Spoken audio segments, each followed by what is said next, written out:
¿Es o no es? Qué bueno. Estoy en el lugar correcto, entonces. Pensaba por un momento que fue la clase sobre instrucción en conducir. Yo quisiera dar alguna lección a Claudia. el otro día, pero por lo que Pastor Will me dijo, ella no Prestaba ninguna atención. después. Ok. Es una broma. Toma, Claudia. Pastor Will Dijo que realmente dijo que fue un tiempo muy de mucho descanso ir contigo contigo en el auto porque dijo que no pudo mantener sus ojos abiertos. Ajá. 2 personas se rieron así. Así. Los otros dijeron, ¿cómo? Ok. No habíamos terminado en la otra clase, si me acuerdo bien, Con el argumento cosmológico.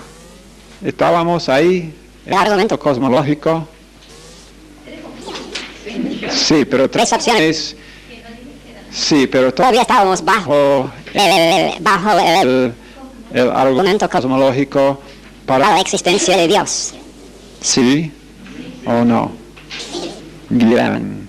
Vamos a repasar unas cosas. Primero, la palabra teología es hecha ¿De qué 2 palabras? Theos, Y logos. Theos, que significa Dios. Logos, que significa expresión racional. Entonces, Teología es la expresión. expresión racional de Dios. Sí. No es La expresión racional que Dios hace, es porque bueno, Dios también puede expresarse racionalmente, pero cuando decimos cuál es tu teología, y cada uno de nosotros tenemos una teología. Cada persona en el mundo tiene una teología. cómo expresar Expresarse racionalmente acerca de cómo es Dios. Entonces, nuestra expresión racional acerca de de Dios es nuestra, teología. y no es una, no hay nada Más allá de nuestro entendimiento, entonces Esto es simplemente cómo nosotros describimos la naturaleza y cómo es Dios. Ok, Después dijimos la palabra ortodoxia. ortodoxia. Ajá. Ortodoxia. ¿Y qué es Ortodoxia. Creencia. Correcto. La creencia correcta. Correcta. Católica. Católico, ¿qué dijimos? ¿Qué significa católico? Universal. Ok. La razón básica por qué los no creyentes Atacan la palabra de Dios y la teología cristiana es porque ellos están intentando hacer qué? Gente que atacan teología cristiana, por ejemplo, los que comenzaron la teoría de evolución quisieron ¿qué? Escapar responsabilidad. La gente, acuérdense de que dijimos que evolución comenzó por personas que se acercaron al asunto con una presuposición. ¿Qué fue su presuposición? La presuposición de los que comenzó la teoría de evolución acerca de Dios. Dios no existe. Dios no existe. Esta fue su presuposición. Porque y después ahí llegamos a donde estábamos en estos argumentos, el argumento cosmológico para la existencia de Dios y para la existencia del mundo, porque ellos dijeron, bueno, el mundo sí existe. Nadie en el mundo va a negar el hecho de que el mundo existe. Si una persona niega que el mundo existe, entonces esa persona normalmente la encerramos en una de esas salas con paredes de donde no pueden dañar a sí mismo ni nadie más. Pero normalmente te vas a encontrar con gente que sí, por lo menos están de acuerdo de que el universo existe. existe. Bueno, y el hecho de que El universo existe y que yo existo significa que, bueno, tengo que explicar cómo llegué yo acá y cómo llegó luego el universo. a existir. Y una explicación ya fue dada por Dios. Génesis 1:1. Dios Creo el mundo. una explicación Bastante simple. bastante fácil. Dios creó el mundo. Después, y esta explicación fue aceptada por Adán. Adán y Eva. ¿Saben esto? Adán y Eva. No tuvieron ningún problema. Las primeras dos personas no tuvieron ningún problema con simplemente aceptar. Dios andaba con ellos. Dios dijo, bueno, yo hice todo esto. Bueno, está bien. Y después, la mayoría de gente, De sus, bueno, todos sus hijos, aún Caín tampoco tuvo problema, aunque fue asesino, él no tuvo problema con creer, aunque realmente que no hay evidencia de que que Caín aceptó la promesa del Mesías y fue una persona salva. No hay evidencia de esto. Podría haber sido después, no sabemos. Pero por lo menos Caín no tuvo ningún problema. Caín tuvo Una discusión con Dios. Caín hablaba con Dios y dijo, es mi castigo, no es no es justo. Y bueno, pero por lo menos él reconoció la existencia de Dios y reconoció el hecho de que Dios había hecho el universo. Y él sí sintió responsable a ese Dios que creó el universo. Pero de poco a poco, personas nacieron y sus hijos tenían hijos y sus hijos tenían hijos y más y más y más. Y después, eventualmente, gente empezaron a cuestionar la existencia de Dios y gente empezaron a cuestionar después la creación o cómo es que el mundo está aquí, cómo es que el universo que nosotros vemos existe. llegó a ser. Y algunos de ellos entonces eran como Darwin y otras personas también. Darwin No fue el único que comenzó esa religión de evolución, pero otros también. Pero ellos simplemente dijeron, bueno, no creemos que existe Dios porque nosotros sí existe Dios. Y si la Biblia es la palabra de Dios, entonces yo soy responsable a Dios. Si hay un ser todopoderoso del cual yo soy una creación, entonces yo soy responsable a Él y soy responsable a lo que Él dice en su palabra.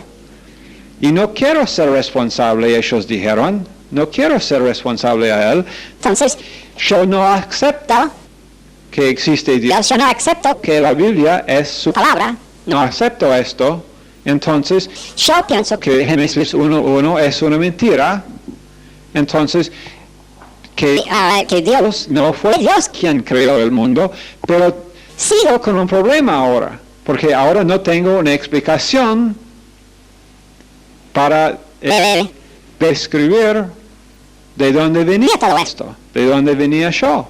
Entonces tengo que inventar algo y la cosa que después ellos inventaron fue evolución. Fue un invento, una teoría.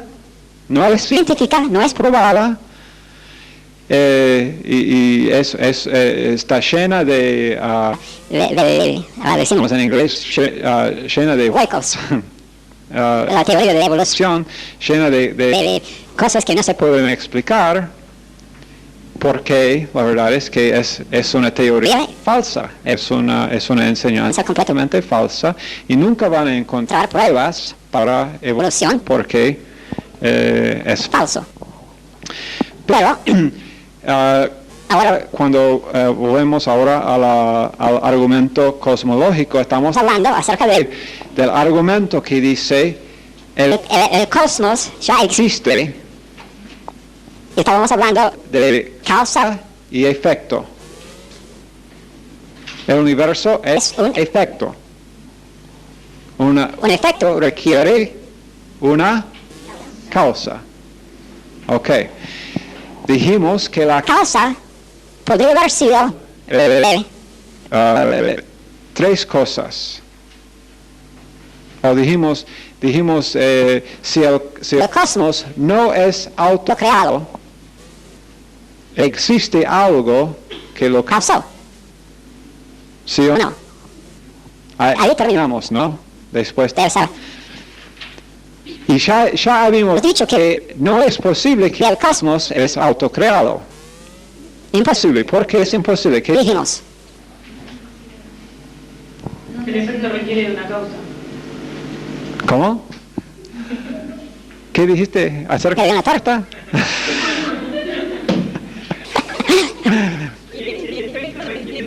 Ajá. Ajá. ¿Pero qué dijimos? ¿Qué razón? Hablamos antes. En la clase anterior acerca de cómo es que no puede el cosmos ser autocreado. Michelle.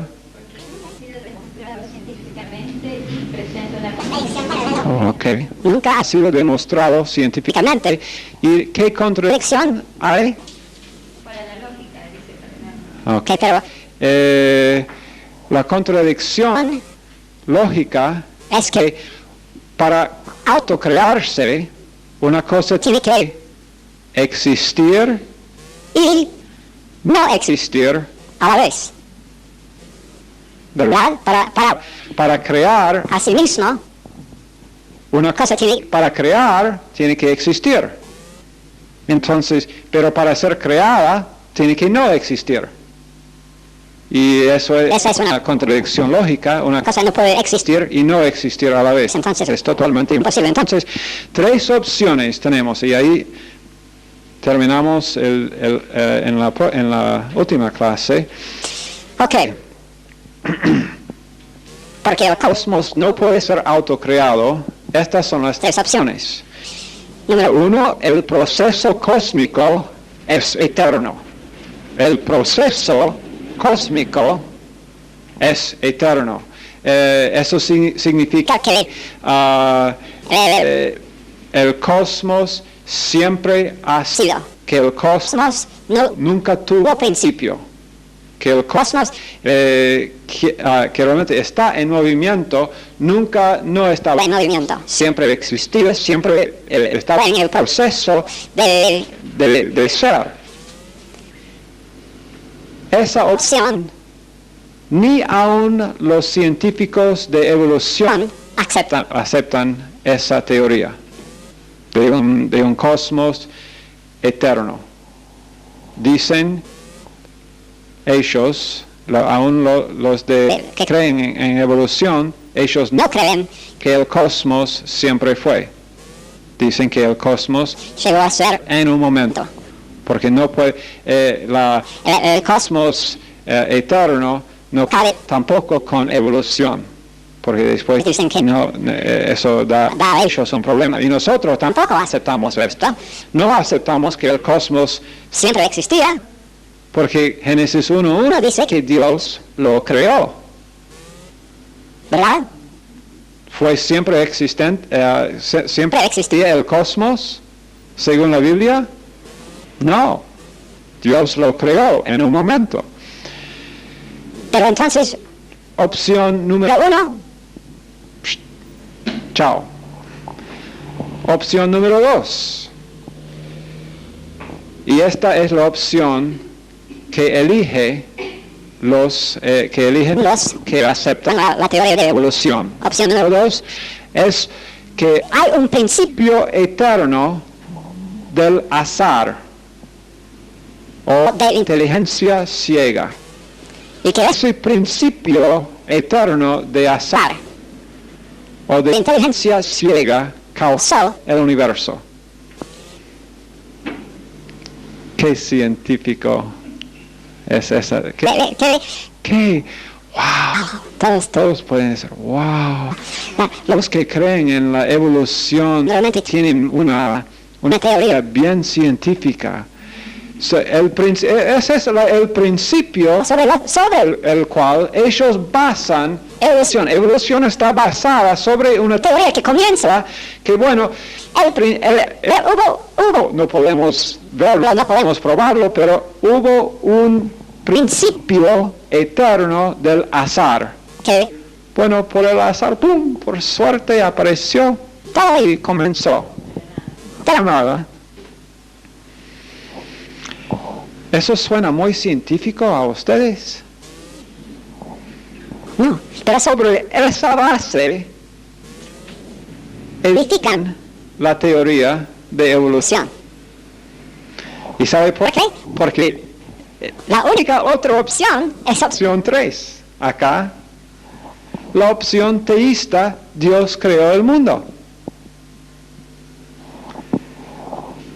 Y yo estoy diciendo, los científicos que creen, los que creen en la evolución, no pueden encontrar otra opción.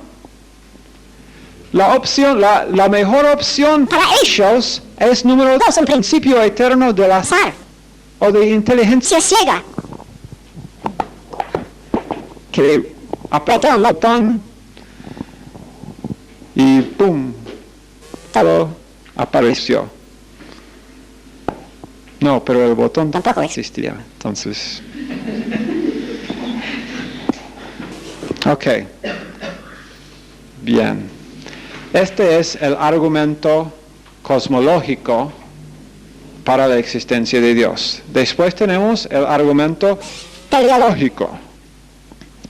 Teleológico. el argumento teleológico.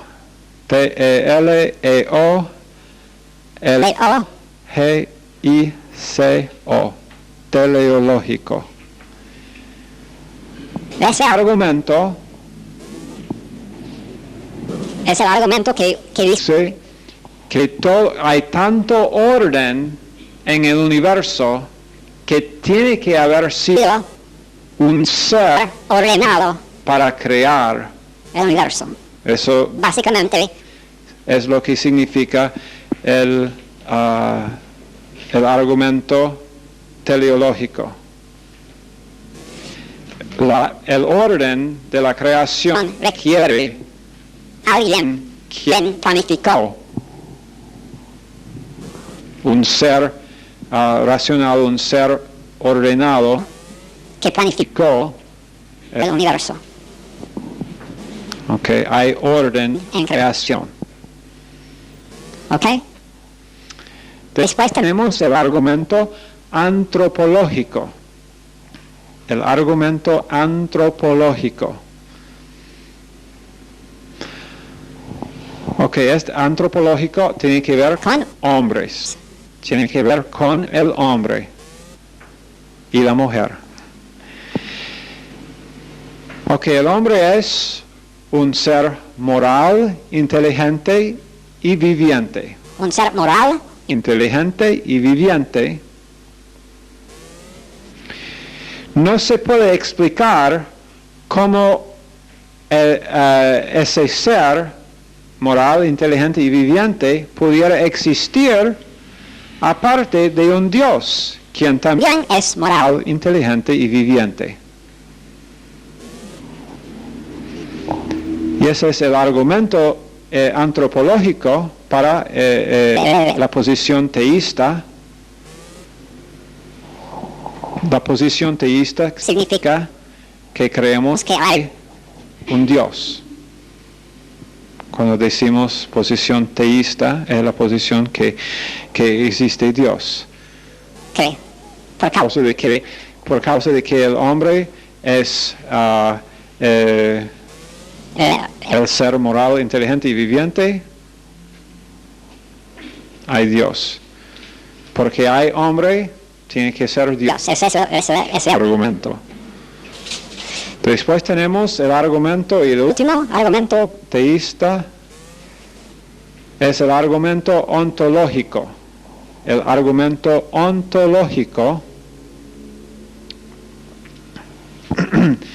es el argumento basado en el estudio de un ser.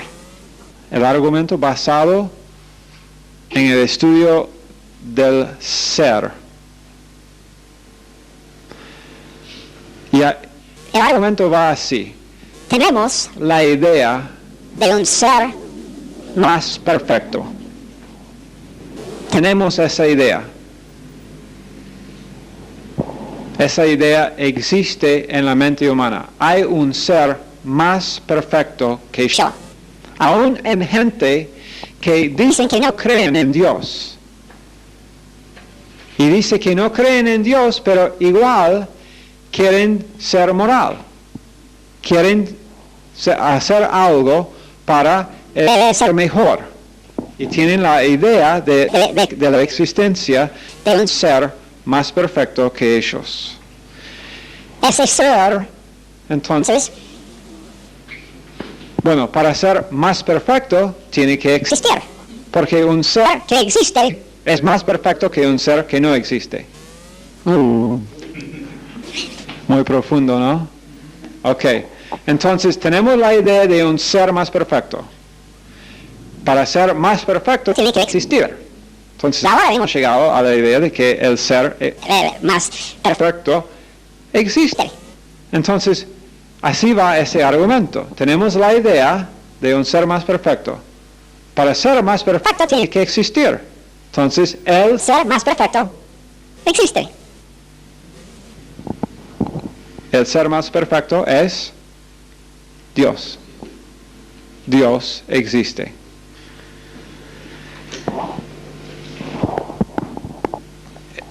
Cuando digo estas cosas acerca de estos argumentos, Eso es más bien parte de la teología, ¿cuál es la palabra que busco? que Teología apologética. ¿Qué es apologética? Creo que nosotros mencionamos en una de las primeras clases teología apologética. Apologética es la defensa de la fe cristiana. La defensa. Apologética es simplemente el poder explicar a alguien por qué tú crees lo que tú crees. Es una cosa creer, y la verdad es que la salvación viene simplemente por poner tu fe en lo que Dios ha hecho. Si puedes explicarlo a otro o no, tu fe te ha salvado. Pero apologética es el estudio o la ciencia de estudiar para poder explicar lo que tú crees a otras personas. O cuando ellos te dicen, bueno, ¿por qué piensas así? Bueno, te puedo decir por qué pienso así. Esa es apologética. Y cuando estamos dando estos argumentos cosmológicos, el argumento teleológico, antropológico, el argumento ahora ontológico acá, es para poder explicar, tú crees que Dios existe. y tú crees Que tú lo crees porque la Biblia lo dice. La Biblia dice que Dios existe. Pero todos estos argumentos también podemos ver las raíces de estos argumentos en la palabra de Dios. Y yo no di los versos para cada uno en esta clase, pero aún así las raíces para estos argumentos están en la palabra de Dios. Ok. El argumento ontológico, acerca de bueno, la idea de un ser más perfecto existe. Un ejemplo que yo, del cual estaba pensando yo, fue el ejemplo de los niños rusos. En Rusia, durante el tiempo del comunismo, ellos en la Unión Soviética decidieron enseñar a los niños, aún en las escuelas, que Dios no existe. bueno, primero cuando Comunismo tomó, primero primero fue mandado sobre para enseñar sobre sobre todos, y los que insistieron en creer en Dios fueron asesinados, y bueno, o enviados a la Siberia Siberia para trabajar trabajar por el Estado. y entonces comunismo llegó a ser la forma que, bueno, todos, menos algunos que bajo el superficie siguieron creyendo en la palabra de Dios y en la existencia de Dios, pero la mayoría aceptaron el comunismo. Pero los comunistas pensaron al principio que, bueno, va a tomar, Porque ahora estos pobres niños ya han sido enseñados desde su niñez que Dios existe. Entonces, después de esta generación, cuando ellos crecen y nosotros los estamos enseñando, Dios no existe. Dios no existe, Dios no existe. Después, ahora, cuando todos ellos ya son adultos y tienen ellos sus propios hijos en las escuelas, no vamos a tener que enseñar nada acerca de no vamos a tener que decirles que Dios no existe, Porque ellos nunca van a oír la palabra Dios. Entonces, nunca vamos a tener que enseñarlos nada. porque Sabemos que Dios no existe, entonces sabemos que ellos solamente creen en Dios porque han sido enseñados.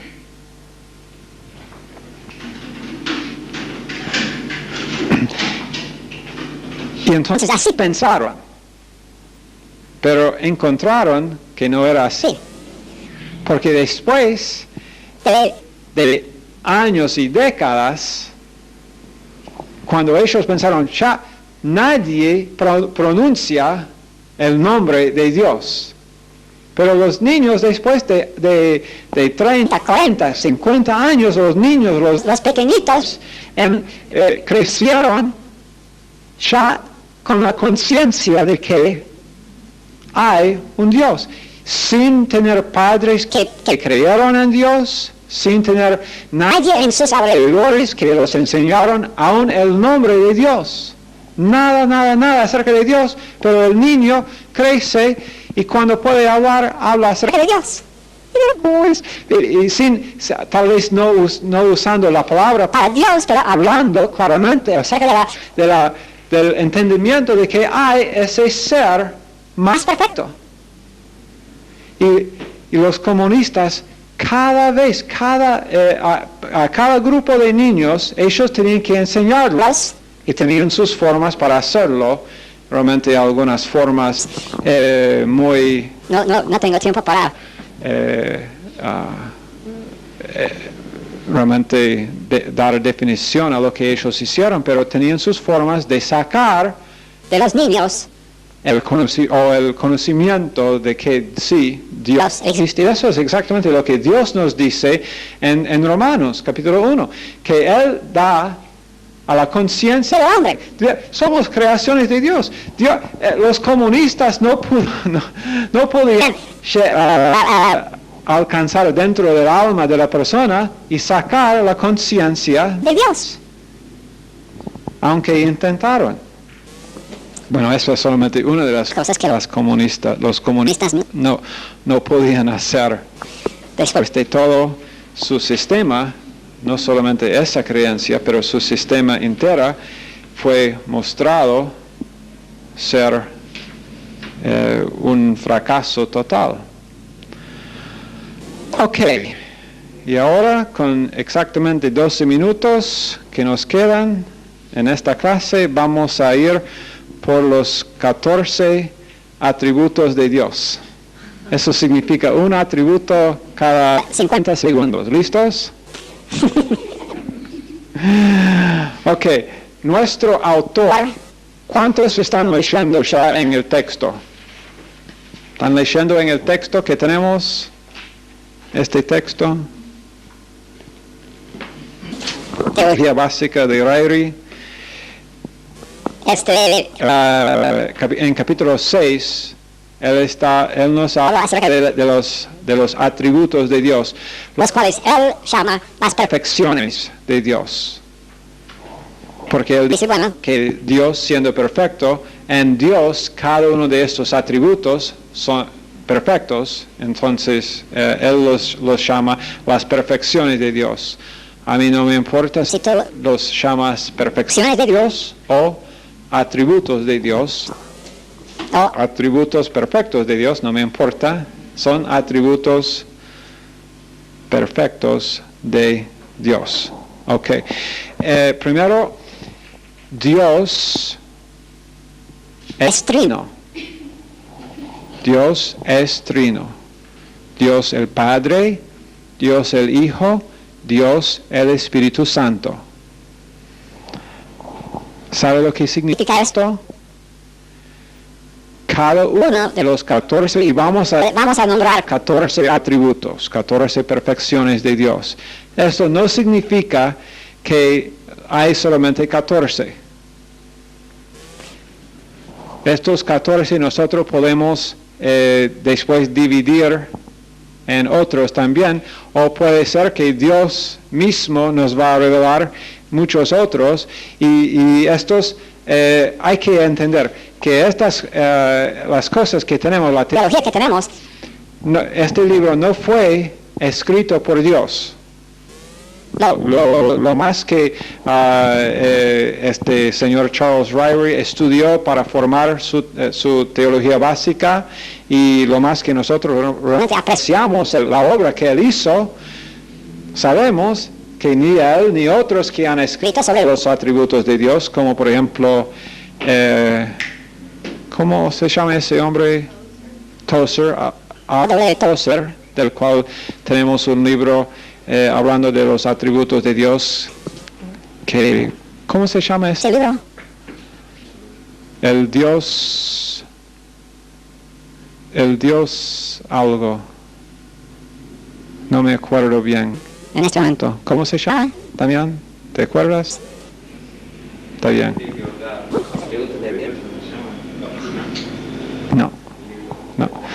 No, pero tampoco Dios no, Tozer ni Ryrie se despertaron una mañana con esta lista bajo sus almohadas. Oh, Dios me dio esta lista de sus atributos. Dios quiso que... No, estos atributos son tomados ¿de qué? De la palabra de Dios. De la palabra de Dios. Con estudio, nada más. Con estudio, para que nosotros podamos decir, bueno, ¿cómo es nuestro Dios? Y la verdad es que no podríamos tener una clase de teología, hablando de teología y de resumen de doctrina, nosotros estamos estudiando la teología básica de la Biblia, la teología básica cristiana. Entonces no podemos tener teología porque teología es la expresión racional de Dios, acerca de Dios. Entonces, si vamos a tener nuestra expresión racional acerca de Dios, vamos a tener que incluir sus atributos, como es Dios. Lógico, ¿no? Lógico, ¿no? Gracias. Thank you.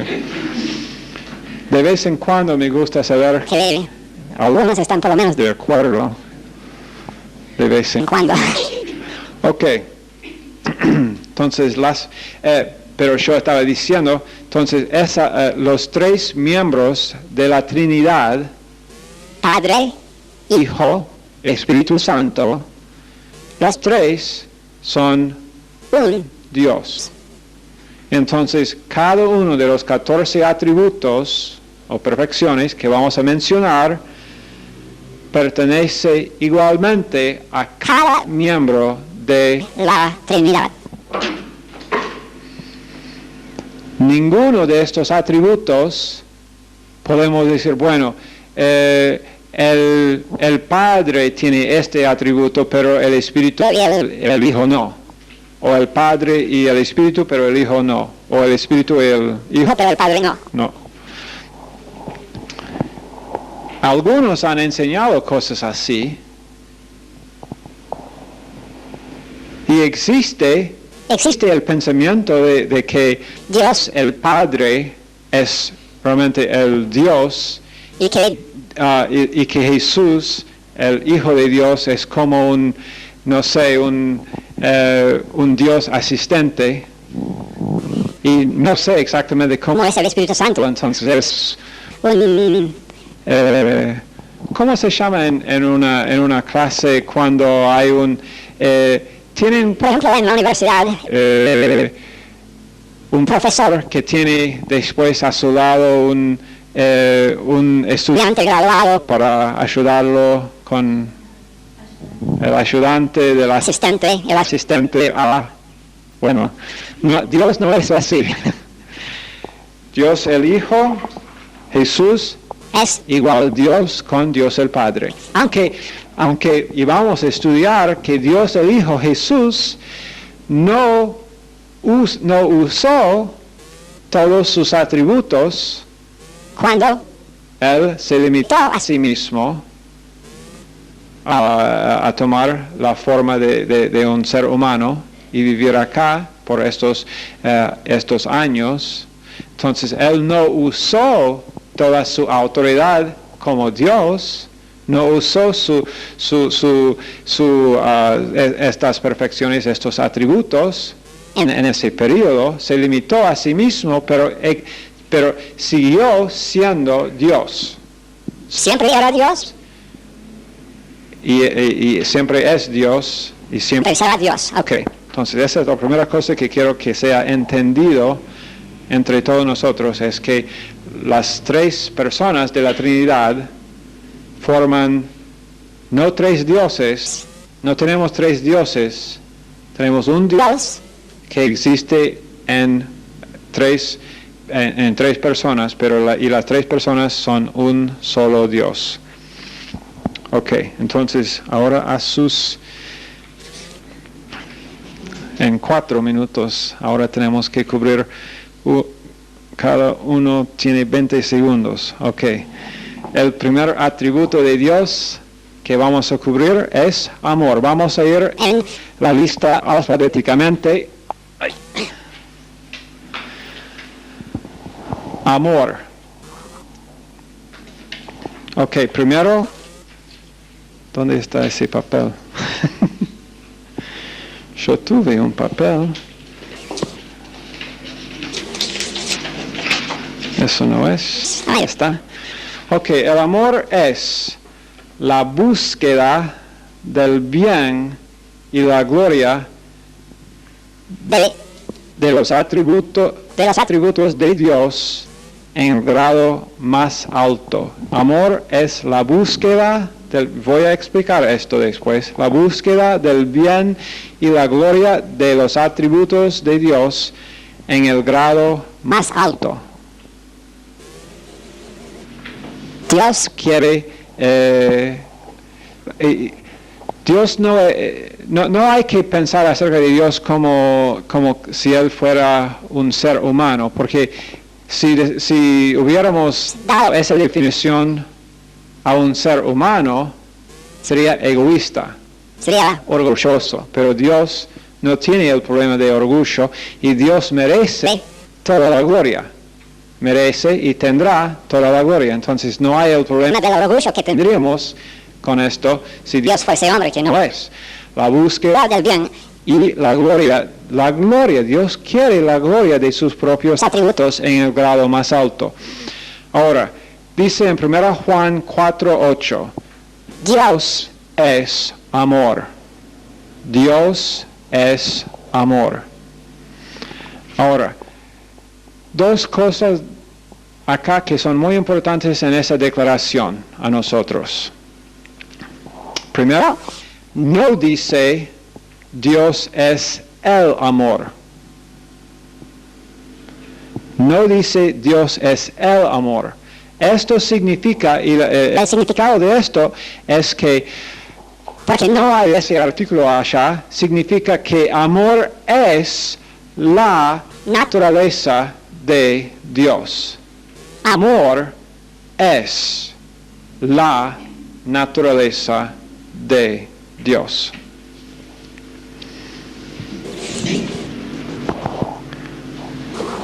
Ahora, hay otro artículo que no está presente en esa frase que dice en 1 Juan 4. 8, no dice El Dios es amor. No dice esto.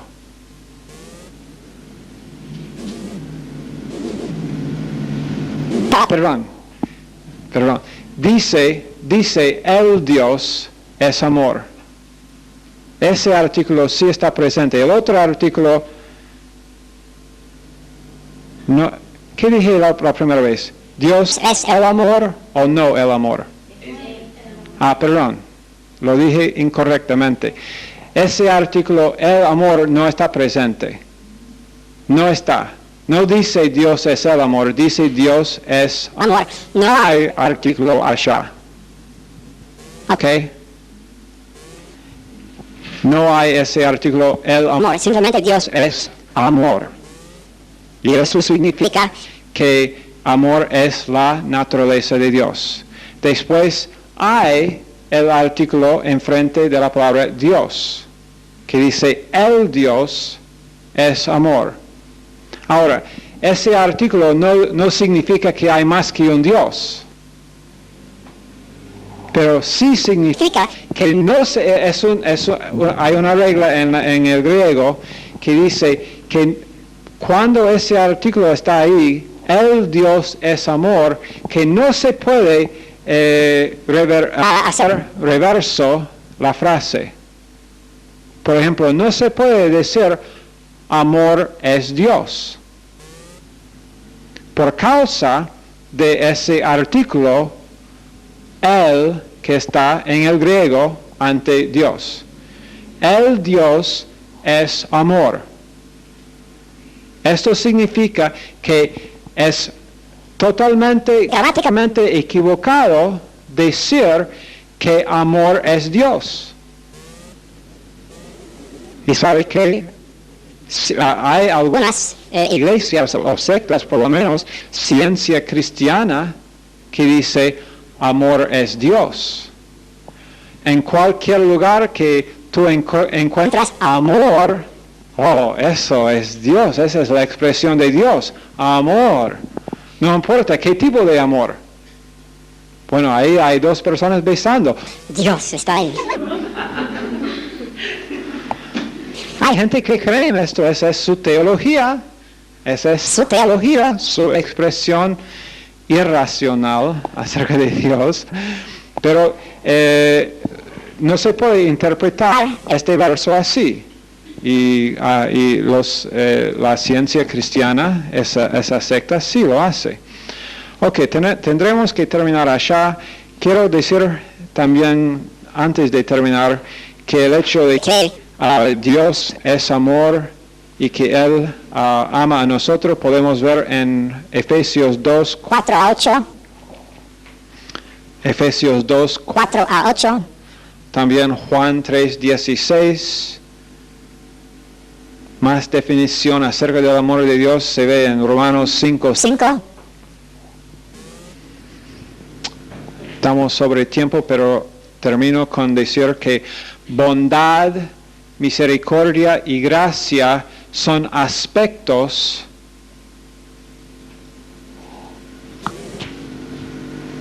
del amor de Dios. Bondad, misericordia, gracia. Por ejemplo, bondad, ¿qué significa bondad? Bondad significa que Dios nos cuida. Dios nos cuida como un padre. Un padre cuida a sus hijos. Tiene bondad hacia ellos. ¿Por qué Dios nos cuida? ¿Cómo? Porque nos ama. Dios tiene misericordia. ¿Qué significa misericordia? ¿Alguien? ¿Algún estudiante? Vamos, misericordia. Dios no nos da lo que merecemos. Si merecemos juicio, Dios no nos da juicio porque es misericordioso. ¿Por qué es Dios misericordioso?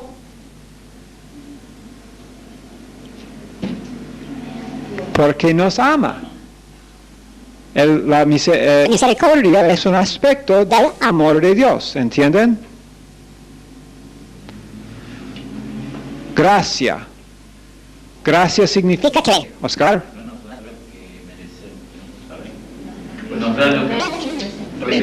Nos da lo que no merecemos. Misericordia, Dios no nos da lo que sí merecemos, castigo, juicio, y nos da lo que no merecemos, gracia. No merecemos ser perdonados, pero Dios nos da perdón. No merecemos que Jesús Muriera por nosotros, pero Jesús murió por nosotros. Esa es gracia. Porque Dios nos da gracia. Gracia. Porque nos ama. Muy bien. Ok. Termino con esto. Estamos muy sobre el tiempo. Pero una herejía acerca de este atributo de Dios, amor, una herejía es que es el universalismo. El universalismo dice que todos serán salvos. Ellos dicen que aún Satanás será salvo. Dice que cada ser humano, cada demonio, y aún Satanás será salvo, dicen, porque Dios es amor. ¿Entienden? Eso es lo que dicen. Pero esa es una mala posición, una mala interpretación, porque ignora el aspecto del amor de Dios que nos lleva castigo. Hay, como cualquier padre, si ama a sus hijos, castiga a sus hijos, da disciplina a sus hijos y también ignora la justicia de Dios. Estos atributos de Dios, Dios es amor, pero también Dios es justo. Vamos a ver esos otros en la clase. Mañana, Señor, bendice los estudiantes en el nombre de Jesús. Amén.